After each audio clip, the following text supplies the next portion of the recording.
Mesdames et messieurs, bonsoir et bienvenue dans Viva Événement en cette soirée du lundi 7 juillet 2025. Dans les actualités de ce jour, l'État travaille avec les Nations Unies autour de 4 domaines prioritaires, à savoir l'amélioration de la gouvernance, la promotion du développement humain, le développement économique et la gestion de l'environnement.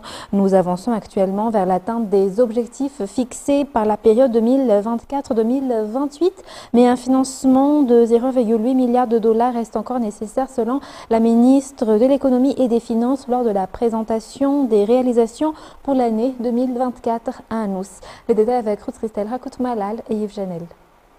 L'objectif de la coopération entre le gouvernement et les Nations Unies est de promouvoir un développement durable pour Madagascar. Ainsi, un plan de coopération a été élaboré pour la période 2024-2028. 4 domaines prioritaires ont été identifiés: l'amélioration de la gouvernance, l'affirmation de l'état de droit à Madagascar et le renforcement de la sécurité. À la suite de la mise en œuvre du plan pour l'année 2024, 4 700 personnes ont pu bénéficier de l'accès à la justice, tandis que 156 jeunes sont désormais impliqués dans la défense des droits humains. Concernant le développement humain, 90 959 enfants souffrant de malnutrition chronique dans le Sud ont été pris en charge. 380 000 élèves ont bénéficié de repas scolaires gratuits dans 982 écoles primaires publiques et des campagnes de vaccination ont également été menées. Par ailleurs, concernant le développement économique, plus de 700 emplois ont été créés. Et concernant la gestion de l'environnement, 20 100 personnes ont été formées, 3 880 hectares de terrain réhabilités, explique la ministre de l'économie et des finances, Rabarnirinarsan Rinja Asmbelu. Le financement nécessaire pour la mise en œuvre de ce plan s'élève à 1,5 milliard de dollars. À ce jour, 0,7 milliard est déjà mobilisé et 0,8 milliard de dollars reste à rechercher. La compétition pour obtenir ces financements est assez rude selon la ministre. Parmi les partenaires impliqués dans ce plan figurent l'Allemagne, le groupe de la Banque mondiale, les États-Unis, le Japon, la Corée du Sud, le GEF, Fonds pour l'environnement mondial, la Norvège et les Nations Unies. Restons toujours dans ce cadre de coopération. L'État malgache et la Chambre de commerce et de coopération Canada-Madagascar s'engagent à faciliter et à sécuriser davantage la migration professionnelle des Malgaches vers le Canada. Ce pays figure parmi les destinations encore largement ouvertes aux travailleurs étrangers et de nombreux Malgaches choisissent aujourd'hui le Canada pour y chercher des opportunités d'emploi, pour encadrer et développer ce flux migratoire dans le respect de la légalité, en assurant la protection des travailleurs malgaches. Le gouvernement, à travers le ministère de l'Emploi, de la fonction publique et du Travail, a décidé de renforcer sa coopération avec le CanCham. Les détails avec Aniena Martina et Anza Hazanarvel. Depuis 2021, environ 950 Malgaches partent chaque année au Canada dans le cadre de la migration professionnelle. Le Canada reste l'un des pays les plus ouverts à l'accueil de travailleurs étrangers et Madagascar est particulièrement apprécié par les employeurs canadiens selon les responsables de la Chambre de commerce et de coopération Canada-Madagascar. Il était donc essentiel de formaliser cette coopération entre le ministère de l'Emploi, de la fonction publique et du Travail et de la Chambre de commerce afin de garantir la régularité des départs des travailleurs malgaches vers le Canada. Ce partenariat apportera également des solutions concrètes à ceux qui souhaitent partir, notamment en facilitant l'acquisition d'expériences professionnelles reconnues et en simplifiant les démarches pour l'obtention des visas. Le gouvernement malgache réaffirme que la priorité reste la sécurité et la régularité des travailleurs malgaches à l'étranger. Ces travailleurs contribuent aussi à leur retour au développement du pays. Selon les statistiques, 80% des malgaches partis travailler au Canada reviennent s'installer au pays enrichis de nouvelles compétences. Cette coopération renforcée a été officialisée aujourd'hui par la signature d'un accord entre le ministère et la Chambre de commerce et de coopération Canada-Madagascar.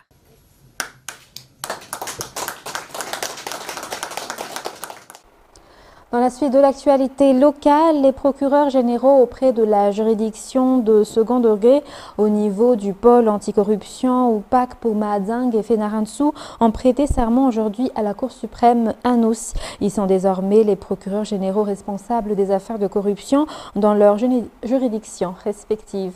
Reportage de Rosistel Hakoutumalal et Yves Janel.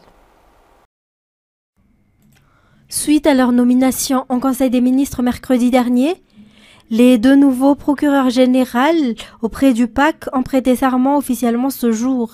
Il s'agit de Ranorin, procureur général auprès de la juridiction de second degré auprès du PAC pour Mahadang, et Marvoula Jean Vasselin, procureur général auprès de la juridiction de second degré auprès du PAC pour Fenaransu. Ils sont chargés de diriger et superviser les poursuites judiciaires contre les personnes soupçonnées de faits de corruption, tels que le détournement de fonds publics ou la corruption dans l'administration. Ils interviennent au deuxième degré de juridiction, c'est-à-dire lorsque l'affaire est portée en appel, et ils ont un rôle clé dans le fonctionnement de la justice au sein des pôles anticorruption. La cérémonie de prestation du serment s'est tenue en présence du ministre de la Justice, du ministre de la Sécurité publique et du secrétaire d'État chargé de la souveraineté alimentaire. Dans les actualités de ce jour également, à partir d'aujourd'hui, le distributeur automatique d'information ou DAI au sein du service des domaines Anous est opérationnel. Grâce à cette nouvelle technologie, les intermédiaires et les longues files d'attente disparaissent car désormais le certificat d'immatriculation sera délivré immédiatement. De plus, les demandes de plans cadastraux seront satisfaites sous 70 heures. Les détails avec Aniana Martina et Sechan Jenab. Le service des domaines d'Antananarivo adopte une nouvelle technologie à partir d'aujourd'hui. Ces équipements, appelés DAI ou distributeurs automatiques d'information, vont désormais faciliter l'obtention des certificats fonciers et des plans cadastraux. Ainsi, les longues files d'attente au bureau des domaines d'Anous ne seront plus qu'un souvenir et les intermédiaires disparaîtront également. Cela contribuera aussi à éliminer la corruption puisque le système DAI est totalement transparent. Cette technologie a été présentée aujourd'hui par le ministre de la Décentralisation et de l'Aménagement du Territoire, ainsi que par le service des domaines à Anous. Elle s'inscrit dans le cadre du projet du gouvernement Produire, financé par la Banque mondiale.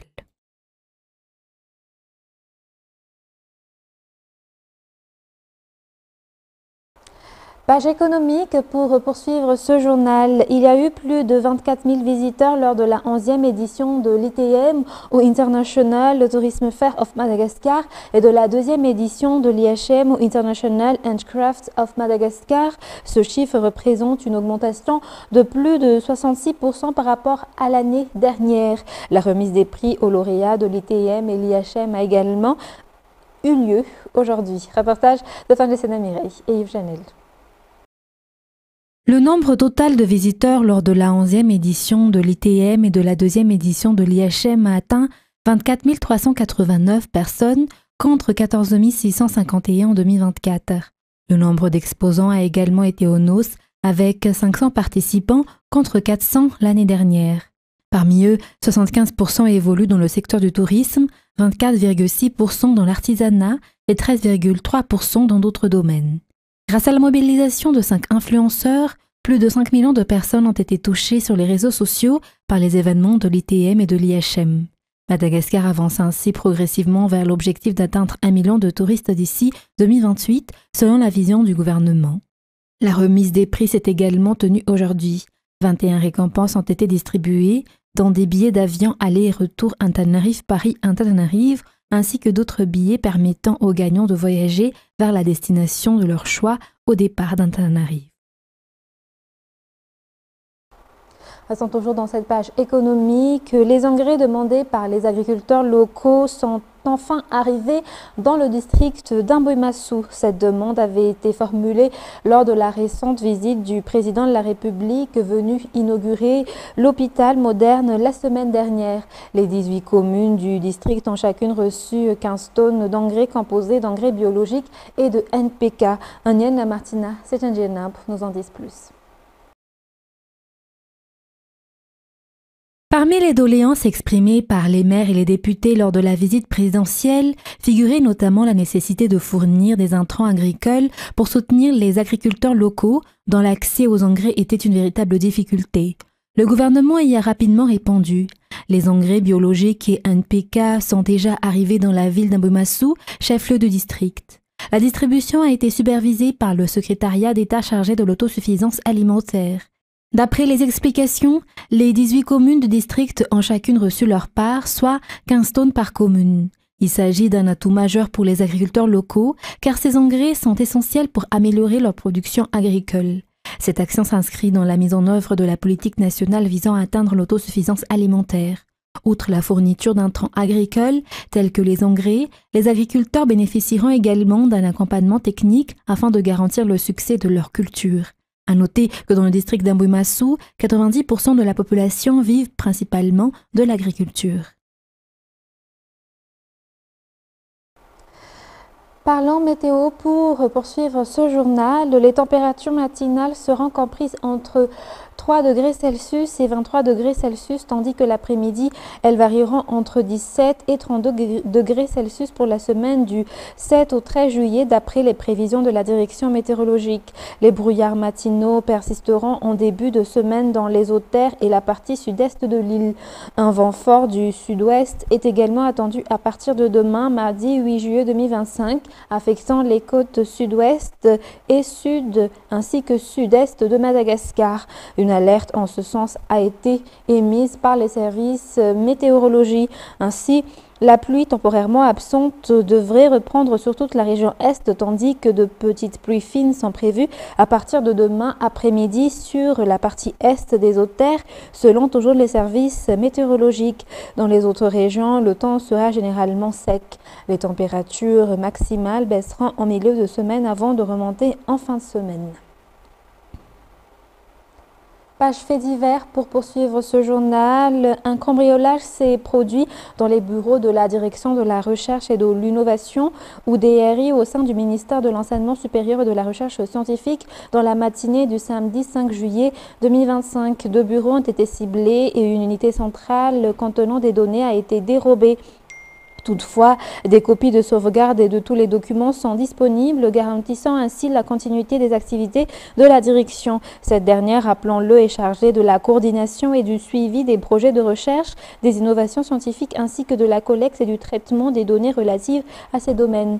Il est important de préciser que cet incident n'a absolument aucun lien avec l'organisation et le déroulement des examens du baccalauréat 2025, ni avec les équipements utilisés pour ces épreuves. Le ministère de l'Enseignement supérieur et de la Recherche scientifique invite ainsi tout un chacun à rester calme et à se concentrer pleinement sur la préparation des examens. Il adresse déjà ses encouragements et ses vœux de réussite aux candidats au baccalauréat 2025. Dans les actualités internationales de ce soir, au moins 82 personnes sont mortes dans les inondations au Texas, où les recherches se poursuivent pour retrouver plusieurs dizaines d'enfants disparus qui participaient à un camp d'été chrétien pour filles sur les rives du fleuve Guadeloupe. Les détails avec France 24. Ces secouristes et bénévoles sillonnent toute cette zone sinistrée à la recherche désespérée de survivants.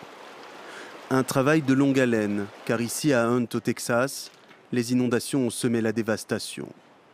Au fil des jours, l'espoir de retrouver des rescapés s'amenuise. Ces habitants n'ont jusqu'ici ramené que des dépouilles d'enfants. Hier, nous avons commencé dans la matinée. Nous avons trouvé 2 jeunes filles près d'un magasin, puis vers 10 heures, une autre petite fille recouverte de débris sur un arbre. Elle était près du passage à niveau à proximité du même magasin. Leur maison s'est effondrée vers 4 heures du matin. Ils ont été emportés par les eaux. Sur son téléphone portable, le dernier message indiquait qu'elle était emportée par les eaux, puis il s'est éteint. Secouristes déployés par centaines, hélicoptères et drones, garde nationale, tous les moyens sont mobilisés pour retrouver des survivants et venir en aide aux sinistrés. Depuis vendredi et les pluies diluviennes qui se sont abattues sur ces comtés du Texas, le bilan humain ne cesse de s'alourdir. Des dizaines d'enfants qui séjournaient dans une colonie de vacances n'ont plus donné aucun signe de vie. La situation reste dangereuse dans les 24 à 48 prochaines heures. La sécurité des habitants de ces régions pourrait être menacée. De fortes précipitations se sont déjà produites et d'autres sont attendues. Elles pourraient entraîner des crues soudaines. L'état de catastrophe a été déclaré afin que les autorités du Texas aient accès à l'aide du gouvernement fédéral. Les polémiques autour de la gestion de cette crise se multiplient. Beaucoup estiment que les coupes budgétaires et d'effectifs imposées par Donald Trump chez les fonctionnaires ont compliqué le travail de coordination face à ces inondations.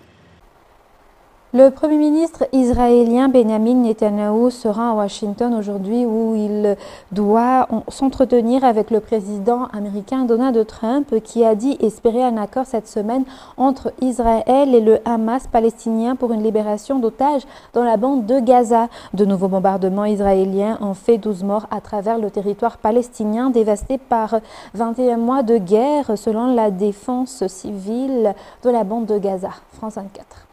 A priori, cette fois, c'est plus sérieux que d'habitude pour 3 raisons. D'abord, il y a la pression américaine. On vient d'entendre Donald Trump.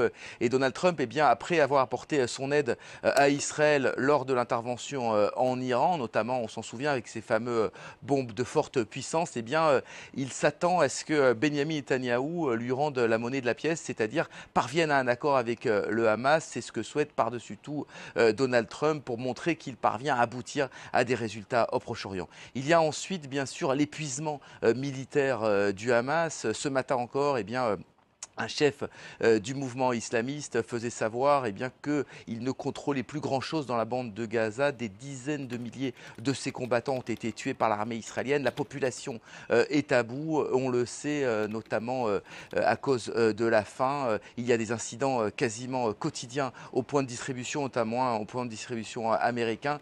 Les Gazaouis veulent donc en finir. Et troisième raison, eh bien, en Israël aussi, il y a une lassitude. C'est la guerre la plus longue de l'histoire de l'État d'Israël. Elle est meurtrière pour l'armée israélienne et la population veut retrouver ses otages. Et puis Stéphane, en Israël, il y a une polémique qui enfle alors que nos premiers ultra-orthodoxes reçoivent leur convocation au service militaire. Oui, absolument. C'est un dossier extrêmement sensible pour Benjamin Netanyahou, car les orthodoxes sont une composante essentielle de sa coalition. S'il quitte la coalition, il n'y a plus de gouvernement. Or, les orthodoxes protestent contre ces convocations qui leur sont envoyées. Vous savez qu'ils sont dispensés par principe du service militaire depuis 1948, mais ils deviennent extrêmement nombreux. Et toute une partie de la population israélienne eh bien, ne supporte plus de voir que les orthodoxes sont dispensés alors que leurs enfants eh bien, vont à la guerre et parfois y meurt. Il y a donc une pression très forte de toute une partie de la coalition Netanyahou, l'aile laïque de sa coalition, contre l'aile orthodoxe. Et c'est justement eh bien, ce conflit qui menace l'équilibre de la coalition de Benjamin Netanyahou, même s'il a réussi à plusieurs reprises à désamorcer les choses et à permettre eh bien, à ces deux composantes de continuer à siéger ensemble au gouvernement. Pour terminer ce journal, toujours à l'international, partant en Australie, elle leur avait servi à ses invités une spécialité culinaire anglaise aux champignons vénéneux. Une quinquagénaire a été reconnue coupable aujourd'hui en Australie d'un triple meurtre dans une affaire qui a captivé les médias. Sa peine sera prononcée à une date ultérieure. France 24. L'affaire du meurtre aux champignons se conclut enfin, après 2 mois de folie médiatique en Australie. Erin Patterson, 50 ans, est reconnue coupable d'un triple homicide et de tentative de meurtre sur une 4e personne. L'arme du crime, ces amanites phalloïdes, des champignons parmi les plus mortels du monde. Les familles ont demandé à ce que leur vie privée soit respectée pendant cette période et je demande aux médias de bien vouloir respecter cela. Une discrétion difficile à maintenir tant l'histoire passionne. Les faits remontent au 29 juillet 2023. Erin organise un repas dans sa maison. Autour de la table, Don et Gail Patterson, les parents de son mari, ainsi que l'oncle et la tante de ce dernier, Heather et Ian. Comme plat principal, une spécialité culinaire anglaise dont la recette contient des champignons, un bœuf Wellington. Bénédiction du repas, puis à table, Don, Gail et Heather succombent au bout d'une semaine. Ian est le seul à survivre après plusieurs mois d'hospitalisation. Pas d'explication sur le mobile. Erin était décrite comme une mère attentive. Elle jouait un rôle actif dans la communauté de son village. Seule information attisant la curiosité de tous ceux qui ont suivi le procès, sa relation avec son mari. Ils étaient séparés mais encore légalement mariés. Lui aussi devait être présent au repas, mais il avait décliné l'invitation. Au cours du procès qui a duré plus de 2 mois, Erin a affirmé que le repas avait été accidentellement empoisonné. Version défendue par son avocat, mais complètement mise en pièces par les médecins, détectives, experts en informatique et spécialistes en champignons présents à la cour. Je reconnais avoir menti parce que j'avais peur qu'on me tienne pour responsable. Cette passionnée d'affaires criminelles était membre d'un groupe Facebook australien où elle discutait des affaires les plus célèbres. Meurtrière à son tour, Erin Patterson verra sa peine prononcée ultérieurement. Sur ce, mesdames et messieurs, c'est la fin de ce journal. Nous vous remercions de votre fidélité. Restez avec nous. Dans quelques instants, vous allez suivre la série Squid Game saison 3 qui commence aujourd'hui pour l'épisode 1. Sur ce, très bonne soirée sur Viva. Au revoir.